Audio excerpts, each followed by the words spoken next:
우리 정부는 자꾸 그런 얘기를 해요. 환율이 올라야 수출이 증가하고 경기는 호전된다고 얘기해요. 근데 이건 국민 사기극이에요. 환율이 그렇게 급등을 하게 되면 2, 3개월 후에 외환이 필요한 사람들도 더 오르기 전에 외환을 미리 사는 경향이 있어요. 그럼 미래 수요가 현재 수요가 합쳐지면서 수요가 배가 되니까 시장의 힘에서 환율이 폭등하는 경우가 생겨요. 근데 이게 정부가 자칫 방심하면 폭락하는 수가 생겨요. 저는 그런 일이 벌어질까 지금 우려하고 있어요.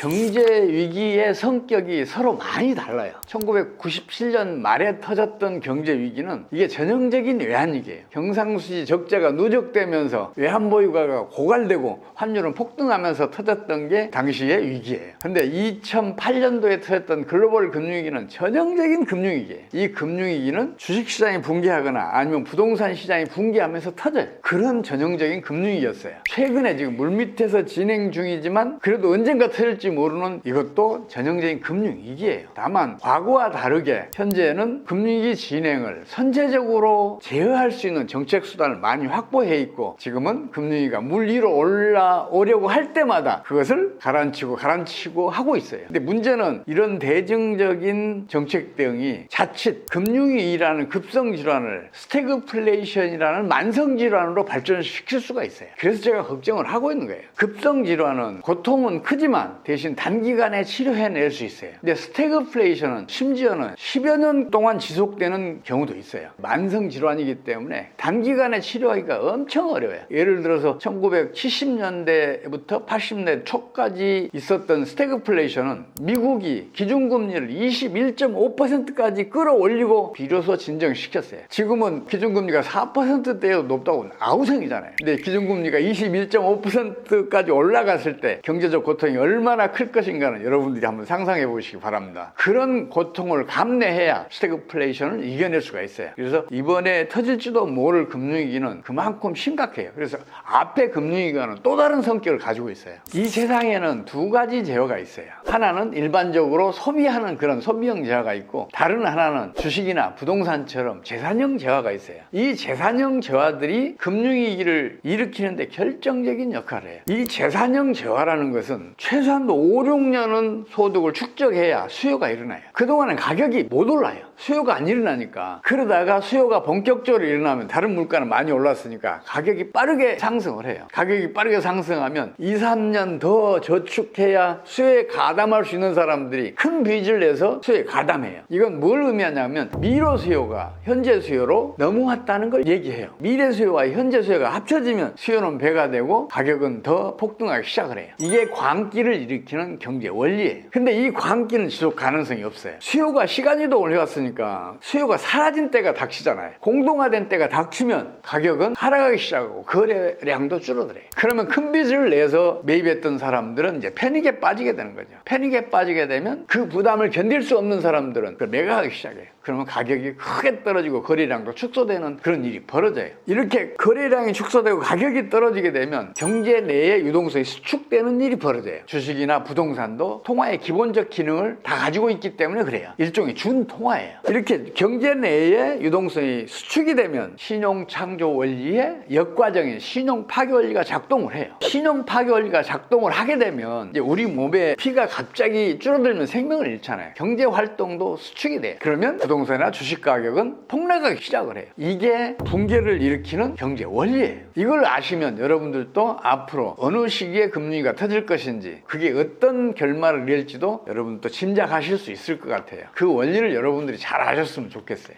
우리 경제에서 지금 가장 강력한 힘으로 경제에 영향을 끼치고 있는 게 환율이에요. 왜 그러냐면 우리나라는 1998년 이래 지금까지 경상수지가 만성적인 흑자예요. 지난해에만 하더라도 우리 경상수지는 무려 990억 달러의 흑자를 기록했어요. 이 얘기는 외환의 수요보다 공급이 990억 달러나 더 많이 일어났다는 걸 의미해요. 그러면 환율은 떨어지는 게 정상이에요. 근데 왜 올랐을까요? 당연히 우리 정부가 환율을 끌어올렸기 때문이에요. 이상한 일이잖아요. 환율이 급등을 한 거는 중대한 변화잖아요. 떨어지잖아요. 그러면 경제에 그만큼 큰 영향을 끼쳐요. 우리 정부는 자꾸 그런 얘기를 해요. 환율이 올라야 수출이 증가하고 경기는 호전된다고 얘기해요. 그러나 경상수지가 만성적인 흑자인 나라에서는 환율이 오르면 수출은 반드시 줄어요. 반대 사례가 없어요. 물론 경상수지가 적자일 때는 환율이 오르면 수출은 증가합니다. 경제에 그렇게 가르쳐요. 가격이 떨어지면 수요가 더 많아진다고 가르쳐요. 그러나 만성적인 흑자인 경우에는 그렇지 않아요. 환율이 오르면 수출은 반드시 줄어요.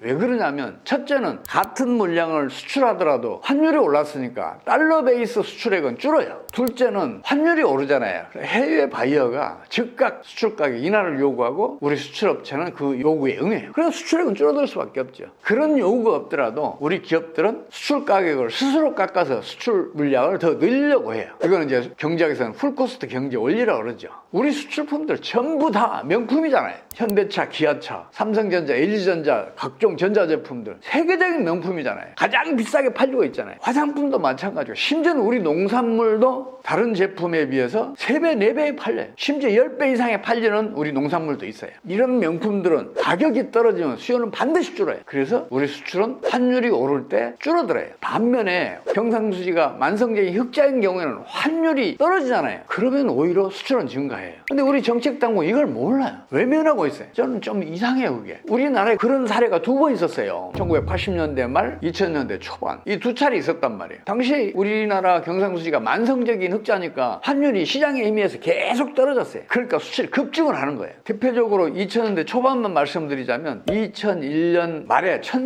1326원이었던 환율이 2007년 10월 달에는 이게 899원까지 떨어져요. 그런데 수출은 무려 2.5배가 증가를 하고 연평균 증가율도 17%에 달해요. 이 연평균 증가율은 예년에 서너 배였단 말이에요. 그런 사례가 있었어요. 그렇다면 이론보다는 현실적인 사례를 더 중요하게 여겨야 되잖아요. 이론이 틀렸잖아요. 그럼 이론을 폐기해야죠. 근데 우리 정부는 자꾸만 환율이 올라야 수출이 증가하고 경기도 호전된다고 얘기하는데 또 그 얘기를 하면서 이런 얘기를 해요. 우리 수출은 GDP의 절반에 육박한다고 얘기를 해요. 근데 이건 국민 사기극이에요. 수출은 매출 총액이에요. GDP는 부가가치 총액이에요. 매출 총액은 GDP의 약 3배 이상 더 커요. 그렇다면 기준을 일치시켜봐요. 그러면 우리 수출은 GDP의 10%밖에 안 돼. 환율이 올라서 설령 급증을 하더라도 GDP의 10%밖에 안 된단 말이에요. 그럼 내수는 어떻게 되겠어요? 환율이 오르면 내수는 당연히 수축이 돼. 우리 지금 주요 자원들 다 수입에 의존하고 있잖아요. 중간재 시설재도 많이 수입해 오고 있잖아요. 환율이 오르면 비싸게 사야 되잖아요. 그럼 경기는 하강하는 거예요. 반대로 환율이 점진적으로 떨어지잖아요. 그러면 기업이 이익이 급증을 해요. 왜냐하면 주요 자원들 다 중간재들 다 시설재들 모두 값싸게 사올 수 있으니까 이게 이익이 급증을 하고 여기에 따라서 기업의 생산, 고용, 투자가 늘어나요. 그러면서 경기가 호전돼요. 근데 우리 정부는 자꾸 이 현실을 외면하고 경기 이론에만 집착하고 있어요. 환율이 매년 한 10%씩 점진적으로 떨어진다고 가정을 하고 제가 말씀을 드릴게요. 우리 환율은 900원 아래로 떨어져도 상관없어요. 과거에 우리 환율 900원 밑으로 떨어졌을 때도 여전히 경상수지는 흑자였고 또 수출도 급증했었어요. 그렇다면 지금도 900원 아래로 떨어져도 우리 수출은 호조를 보일 것이고 경상수지 흑자도 오히려 더 커질 것으로 봐도 무방을 해요. 지금 적정 수준이 최소한도 1,000원 아래라고 저는 판단을 하고 있어요. 근데 지금 우리 환율 1,400원 넘어 있잖아요. 1,450원대에서 등락을 하고 있는데 이건 정상적인 수준이 아니에요. 우리 정부가 지나치게 공격적인 환율 방어 정책을 펼쳐서 거기까지 끌어올려 놓은 거예요. 또 환율이 그렇게 급등을 하게 되면 2, 3개월 후에 외환이 필요한 사람들도 더 오르기 전에 외환을 미리 사는 경향이 있어요. 그럼 미래수요가 현재수요가 합쳐지면서 수요가 배가 되니까 시장에 힘에서 환율이 폭등하는 경우가 생겨요. 근데 이게 정부가 자칫 방심하면 폭락하는 수가 생겨요. 이런 일이 세계사에 제법 많이 있었어요. 1930년대 프랑스에서도 그런 일이 있었어요. 저는 그런 일이 벌어질까 지금 우려하고 있어요.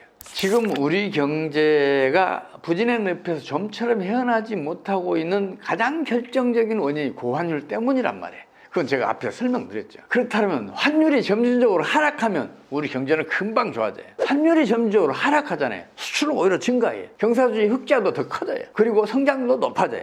당연히 환율이 떨어지기 시작하면 경기가 호전될 거로 보면 그거 틀림없을 거 아니에요. 거기서 또 다른 효과도 있어요. 뭐냐면 환율이 점진적으로 떨어지잖아요. 그러면 국제 금융자본들이 우리나라에 투자하면 환차익을 노릴 수가 있어요. 이를테면 지금 환율이 1,450원인데 이게 점진적으로 떨어지고 있다고 생각을 해봐요. 지금 1억 달러를 가져오면 1,450억 원을 바꿀 수 있어요. 그걸로 투자를 했다고 쳐요.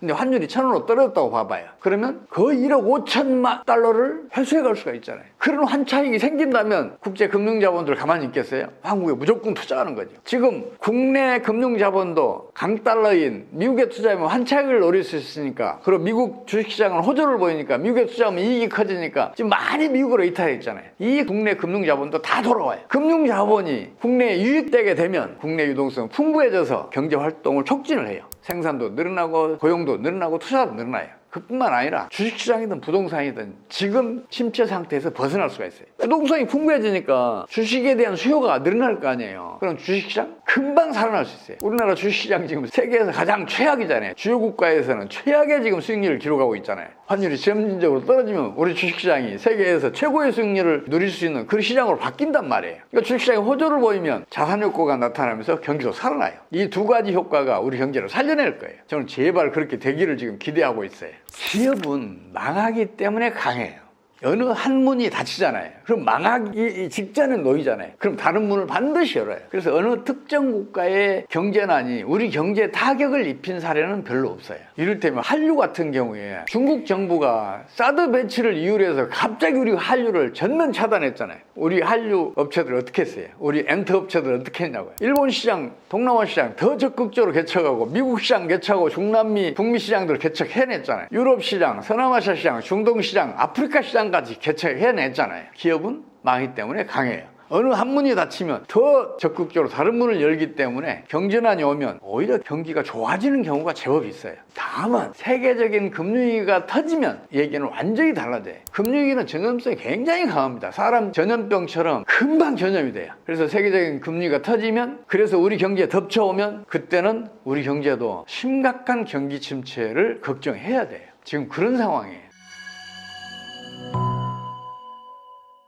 끝으로 제가 한 말씀 드리고 싶은 게 있는데, 그게 뭐냐면, 제가 여기에서 어떤 얘기를 하더라도 그렇지, 그렇게 될 것 같아, 이렇게 여러분이 믿으셨더라도 행동에 옮기시기는 어려울 거예요. 근데 본인이 예측을 하잖아요. 그럼 바로 행동을 옮겨요. 금융위기나 경제공황을 예측할 수 있게 하려면 어떻게 해야 되겠어요? 경제병리학을 여러분들이 한번 읽어보시면 그 방법이 있을 거예요. 제가 이 책을 발간하는 목적이 그것이었어요. 모든 사람이 금융위기, 경제공황을 예측할 수 있도록 하겠다는 취지에서 그 책을 발간을 했으니까 여러분들이 그런 예측을 하는데 다소나마 도움이 될 수 있을 것으로 저는 기대하고 있어요. 그 책이 많이 팔면 저도 좋지만 여러분들도 스스로 예측할 수 있으니까 앞으로의 경제생활, 투자생활에 큰 도움이 될 수 있을 것으로 저는 보고 있어요. 그래 보시기 바랍니다. 감사합니다.